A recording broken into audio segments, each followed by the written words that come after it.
大家好，三元易學坊又同大家見面。今日係4月24日，星期五啦已經。咁今日呢就同大家傾下偈先。有偈，人生感悟。時間總會過去嘅喎，讓時間流走你嘅煩惱，要為享受生命而工作。唔好只係因為生活而工作，如是因，如是果。菩薩緣於為因，凡夫苦於為果。能為別人設想嘅人呢，永遠都唔會寂寞嘅喎。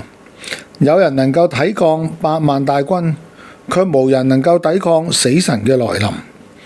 若能夠像睇到別人嘅缺點一樣，如此準確地發現自己嘅缺點，咁樣你嘅生命將會係不平凡。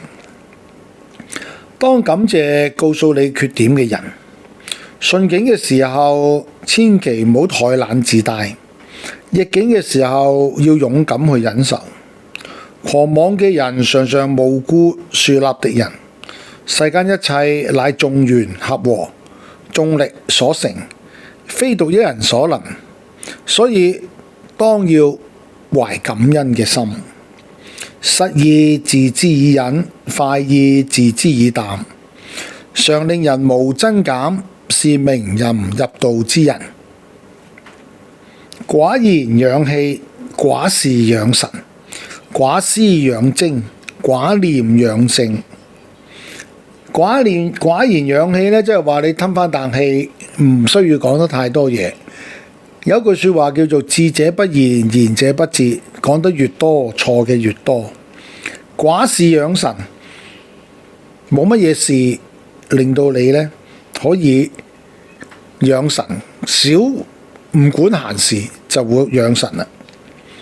寡思係養精喎，唔好諗得太多嘅嘢，咁精氣神嘅精就你嚟啦。唔好有太多嘅慾念，咁係養生嘅。容人之過，卻非順人之非。若以順非而有容，為有容，世亦有懶，有君子。好啦，同大家傾完偈啦，每一句都係精句，大家呢就可以呢就去思考一下。嚟緊呢5月份呢就20日嘅時候呢就星期三啊。下午2點鐘呢就係天赦日啦。如果大家嚟講喺最近有諸事不順啦，喺工作上面啦，喺婚姻上面啦，喺子女方面啦，或者有少少財運嘅損失呢，都可以利用呢個天父日呢去向玉皇大帝去稟告。有時候嚟講就係因為呢，其實天赦日呢原意就係話你喺在世嘅時候近期好多失誤，甚至乎令人哋唔開心。咁樣嚟講呢，就係一個懺悔之日咁樣嘅啫。做完天赦日嚟講呢，唔知點解個個都好似心安理得啦咁。另外嚟講呢，天赦日呢亦都係叫小寶庫日嘅喎。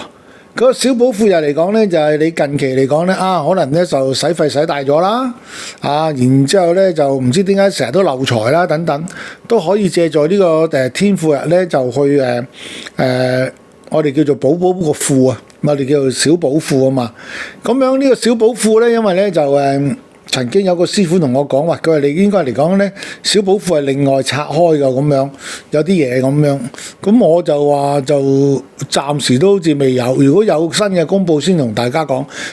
天赦日呢，其實我哋裏邊嚟講呢，已經係包含咗㗎啦，咁樣。咁當然啦，因為寶地庫、水庫同埋天庫嚟講呢，係另一個科儀法事嚟嘅。好啦，講完天赦日呢，如果大家係有需要呢，就同阿師兄聯絡啦。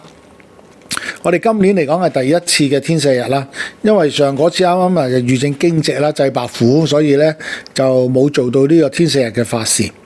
好啦，跟住嚟講呢，就係同大家講講呢，就紫微斗數嘅大師解盤班。就有啲高級班嘅學員呢，佢話師傅你應該講為大師班好啲喎。有啲就話呢，叫大師解盤班啦。其實嚟講呢，都係由我呢個蛋散去教大家嘅啫咁。咁啊，若果大家對呢個四化飛星嚟講咧，係可能咧曾經學過啦，有啲基礎啦，對紫微斗數係好有興趣嘅咧，隨時可以加入嘅。因為我哋可能就係每一次咧都係攞啲命盤咧去實戰，咁啊係一個實戰班嚟嘅。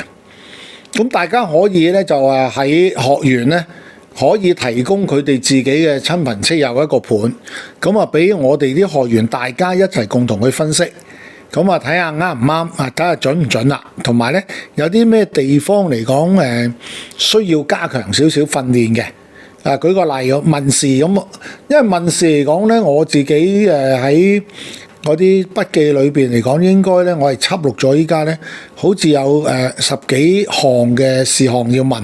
舉個例，阿師傅，我嘅財運點樣？好啦，呢10年嘅財運點樣？我流年嘅財運點樣？跟住亦都會問我健康有啲咩問題咁樣。咁呢啲咧就係話，喺紫微斗數裏邊嚟講咧，就用一個扼要、簡單而複雜好矛盾，簡單而複雜，簡單去教一個好複雜嘅技術，咁啊令到大家可以喺紫微斗數嘅盤嗰度點樣去斷事啊咁。如果大家有興趣嘅咧，就聯絡阿師兄啦。咁呢個解盤班咧就必定開得成噶啦，已經超過咗法定人數。咁啊希望咧海外嘅朋友，我最好就係香港啊，因為點解咧？我至少咧都係翻嚟呢度上堂咧。有啲係中意上網，咁我覺得嚟講咧，翻嚟呢度上堂咧有互動係最好嘅，同埋好開心啊！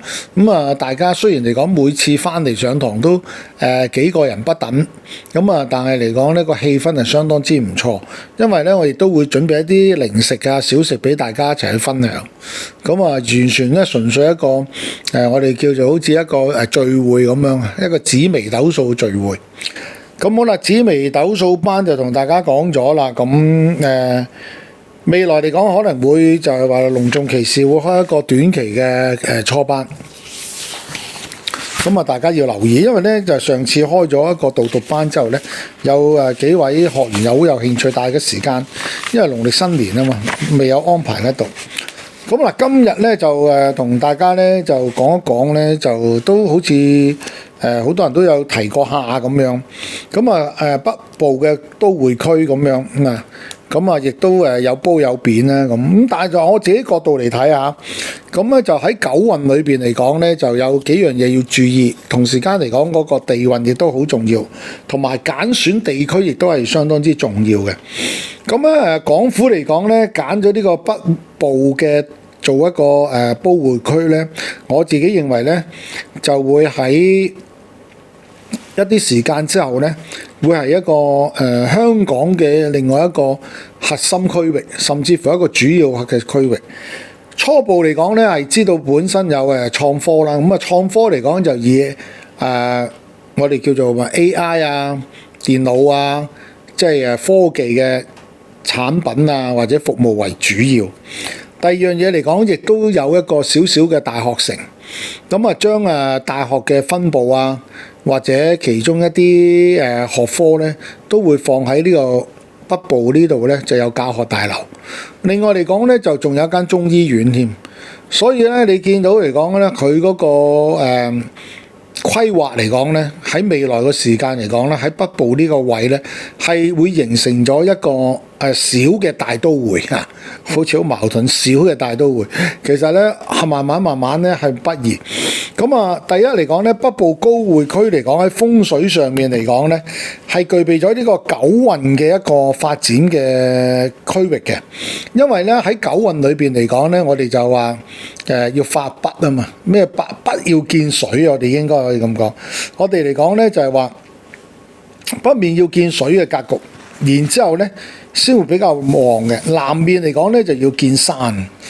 咁喺下元九運嚟講就係2024年開始啦，咁有啲嘢咧就已經係批示咧，我諗好多師傅都中晒㗎啦，就講會有大火災啦，會有呢一個戰爭啦，咁你見到呢一個美伊之戰啦，啱啱嚟講又開始傾下嗰個和談。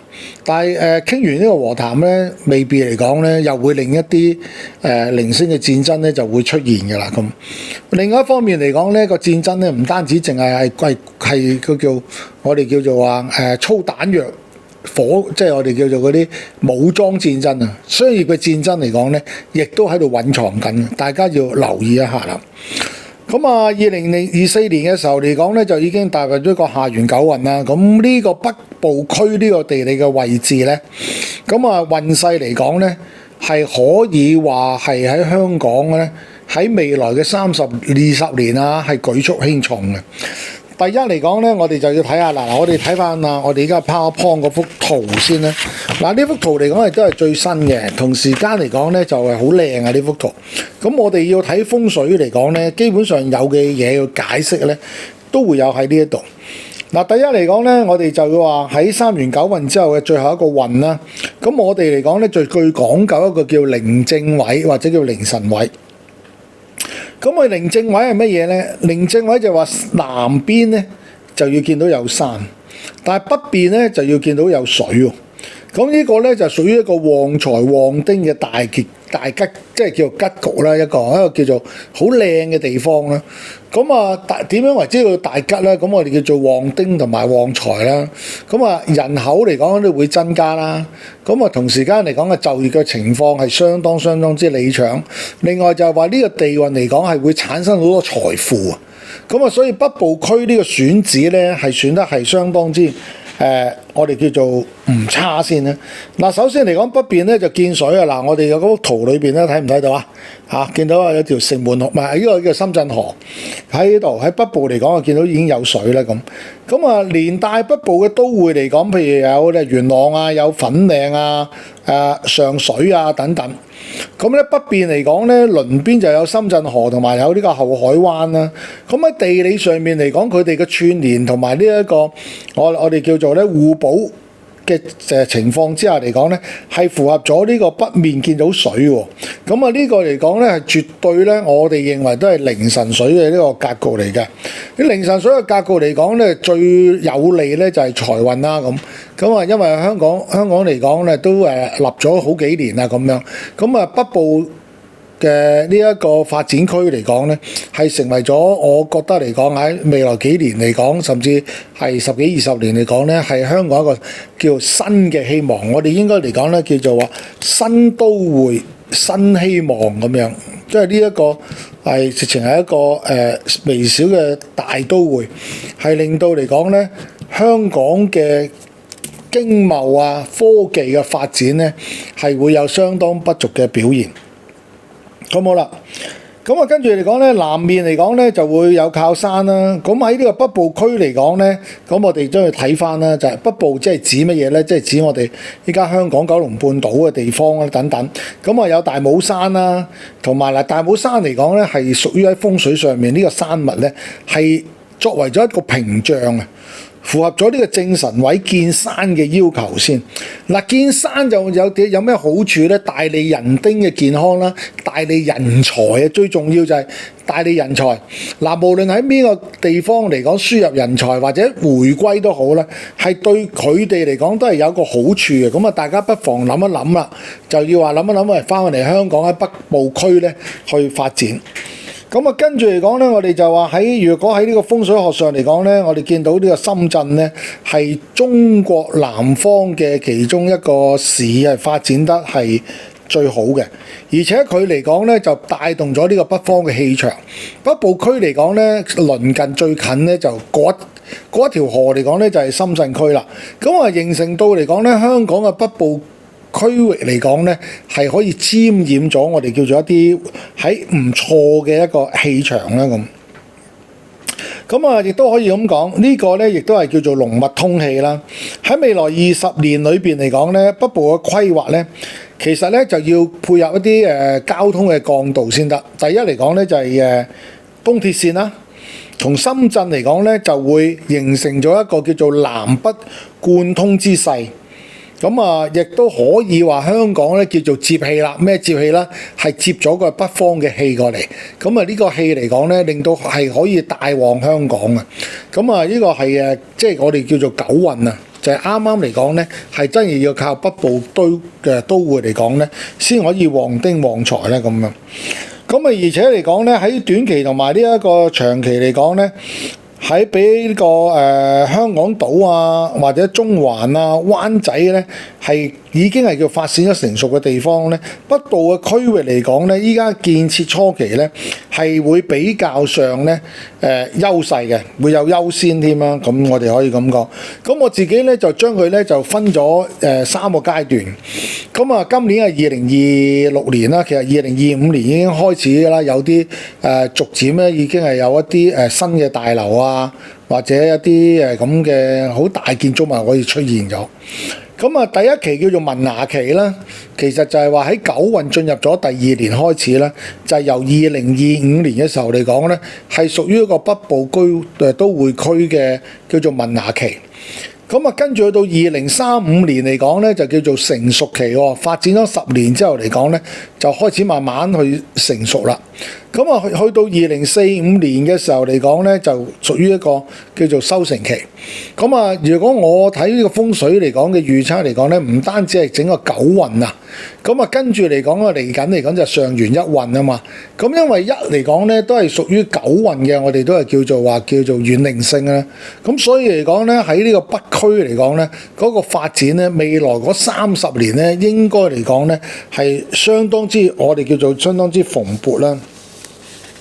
其中一樣嘢嚟講咧，就係話我哋見到呢個最重要咧，其中一樣嘢就係交通嘅配置。交通嘅配置嚟講咧，係要將佢好似係將呢一個深圳同香港呢個地方打通。嗱，大家都會見到，喂，依家已經有條火車，都唔係火車，呢個鐵路啊咁樣。咁啊，另外有啲關口咁啊，但係呢個咧都未叫做好完善啊。因為點解咧？我哋要採納好多唔同嘅，我哋叫做咩咧？氣道。呢個氣道嚟講咧，就係話要將呢個北方嘅氣嚟引入嚟講咧，仲要喺交通嘅配置方面嚟講咧，配套咧係仲更加要做多少少嘢先啱。若果喺風水嚟講咧，我哋呢個咧就叫做呢個你住風水嘅佈局咧，係應該要佈多一個引氣入城嘅佈局咧，令香港咧帶旺香港更加好。因為喺九運嚟講咧，我哋見到嚟講啊，南山北水咧，其實嚟講咧係對於一個地區嚟講咧係有一個好強力嘅同埋好有潛力嘅一個發展嘅一個機會。咁啊，呢一個天然嘅一個地理環境咧，係令到香港咧係會有一個新嘅一頁開始嘅咁。咁嗱，我哋依家咧就睇翻嗰幅圖啦。咁我哋嚟講咧，嗱我哋指住啦，呢度嚟講咧就契合咗呢個九運咧，就北邊見水啦。北邊見水就旺財旺丁嘅一個大格局嚟嘅。咁啊，第二嚟講，我哋見到有好多嘅一啲幹道啦。咁啊，交通同埋流動嚟講咧，令到嗰個風水個調整個氣場個流動咧，係引入嚟香港啊。咁啊，呢個規劃嚟講咧，就係喺交通網絡嘅配置嚟講咧，就叫做引氣入城。嗱，其實引氣入城咧，以前咧個名咧應該風水學上叫做引氣入關嘅。咁啊，依家嚟講，我哋改咗，我啲改咗叫做入城，因為香港係一個大城市啊嘛，一個國際大都會啊嘛。咁啊，呢一個引氣入城嚟講咧，就可以同依家嘅山水呢個局面嚟講咧，就大家結合，整體嚟講咧就會有非常之興旺嘅一個發展。咁啊，另外嚟講就係南面靠山啦。咁啊，南面嚟講咧就有我哋喺香港咧就有，即係我哋從呢一個深圳同埋北部咁企喺度，我哋望翻嚟香港嘅南邊嚟講咧，我哋會有一個好靚嘅山脈咧，就係大帽山啦。咁啊，同埋呢個大帽山呢個山脈嘅作為屏障咧，係一個我哋叫做正神位啊。呢個正神位嚟講咧，就係人丁咧都非常之當旺啊，同埋人咧係比較健康啲。大家有冇發覺嚟講，香港已經好似成為全球第二個地區咧係最長壽嘅地方啊。咁啊，當然啦，就除咗地運之外咧，仲要香港嘅醫療配套咧係做得非常非常之好啦。咁啊，亦都可以話全民咧，香港人咧都好注重呢個健康嘅生活。咁啊，成到整個城市咧，香港咧都係一個健康嘅城市。好啦，跟住我哋又再睇下下邊啦，濃密個通氣啦。喺未來20年裏邊嚟講咧，北區嘅規劃嚟講咧，就要配合啲交通幹道。應該嚟講咧，就係話喺呢個連北部區同埋深圳連接嘅一啲口岸嚟講咧，要完善咗呢個交通嘅配套，形成咗係乜嘢咧？深圳同埋呢個東鐵線咧係南北貫通，就係我哋呢個要做乜嘢咧？承接咗北方嘅氣啦，咁啊令到香港嚟講咧，真係有氣啊，有翻啲氣啊，可以咁樣講啦。咁跟住嚟講咧，喺呢一個北部嘅大都會裏邊嚟講咧，就係話最適宜嚟講咧，就係做一啲創科嘅行業啦。創科嘅行業嚟講咧，就係屬火啊嘛。九運嚟講係九子離火，就大發一啲屬火嘅行業。首推係科技啦，咁即係依家 AI 啦，要發展嘅時間嚟講咧，仲係香港係比較短嘅。所以北部區呢個係集中呢一個火力嘅咧，去推廣或者喺呢一個創科方面嘅行業裏邊咧，喺呢個地方去發展咧，係會有個相當唔錯嘅效果嘅，可能比國內某一啲地方咧，佢哋嘅創科嚟講係做得更加興盛。所以大家如果係做一啲創科嘅工業咧，即管喺北部呢個地區嚟講插翻支旗喺度啦，立定個位先咁樣，咁啊形成咗乜嘢咧？就會形成咗呢個北部都會區嚟講咧，成為咗一個我哋叫做咧創新科技嘅新嘅地帶，係有一個我自己講咧就叫做新都會、新希望，就係新地帶嘅新希望啦。咁啊，所以話咧，香港係一個真係福地嚟嘅。咁啊，當然啦，我哋經常都講一個地理環境或者一個地方咧，都會有起有跌㗎嘛，咁樣。咁啊，依家嚟講咧，可能咧就較為咧就係我哋叫做乜嘢咧？叫做平靜期。咁咧係踏入到喺呢一個未來嗰9年裏邊嚟講咧，喺北部都會區嗰個發展之後嚟講咧，係成個局面同埋成個畫面咧係都唔同咗嘅。咁而且嚟講咧，就喺九運嚟講咧，五行屬火啊嘛。咁啊喺相關嘅行業裏邊嚟講咧，喺呢個北部區域嚟講咧，如果佢哋嗰個研究基地啊，同埋發展嘅基地咧，放喺呢度嚟咧，仲會係更加咧係適合，甚至乎嚟講係得到良好嘅效果。咁啊嗱，文書之利啦，我哋喺八字裏邊講，經常講嘅木火，木火係叫做乜嘢咧？木火嚟講咧，我哋成日都傾咧係同文化有關啦，咁啊同呢個教育有關啦咁樣。咁所以嚟講咧，北部嚟講咧，亦都會形成咗一部分嚟講咧，係一個高等教育嘅集中地啊，都會喺呢個北部呢個地方會出現。咁我哋睇緊呢一個北部呢個地方咧，期待咧，我會有一個新嘅地帶啦、新都會啦，同埋係香港咧帶來一個新嘅希望嘅。咁啊，大家要記住啦，喺2025年開始，即係舊年開始咧，因為北部都會區嚟講咧，就係一個萌芽期嚟嘅啫。咁啊，去到2030年嚟講咧，應該嚟講2035年啦。2035年嚟講咧，係開始成熟㗎咯喎。咁啊，去到2045年嚟講咧，就逐漸一個收成會嚟啦咁。咁啊，如果你話喂風水地嚟講，要等足30年咩？係咪咩？其實就唔係嘅。其實嚟講咧，就係話踏入呢個九運啦，我哋就係睇下個速度發展得幾快。相信嚟講咧，未來幾年我哋所見到嘅北部都會區咧，已經有初步嗰個成形，同埋有初步嘅成果㗎啦咁。咁好啦，今日嚟講咧就嗱，我哋簡單用少少時間咧介紹咗呢個北部都會區咧。嗱，總結嚟講咧，就最重要咧就係話南北交通嘅貫通咧，係可以將呢一個北部嘅好嘅氣場係引入嚟香港㗎。咁啊，希望嚟講相關嘅機構單位、政府等等咧，咁啊聽下我哋呢啲少少嘅建議啦。如果呢個整個脈絡嚟講，你嘅打通咗之後嚟講咧，對香港嘅整體嘅未來嘅發展嚟講咧，係有長足嘅發展同埋進步嘅。咁啊，未來嚟香港咧就成為一個香港嘅我哋叫做新香港啊，真係可以叫做。好啦，咁啊今日就講完呢一個都會區嘅一個九運，咁啊同大家分享咗。咁啊下星期再同大家見面，拜拜。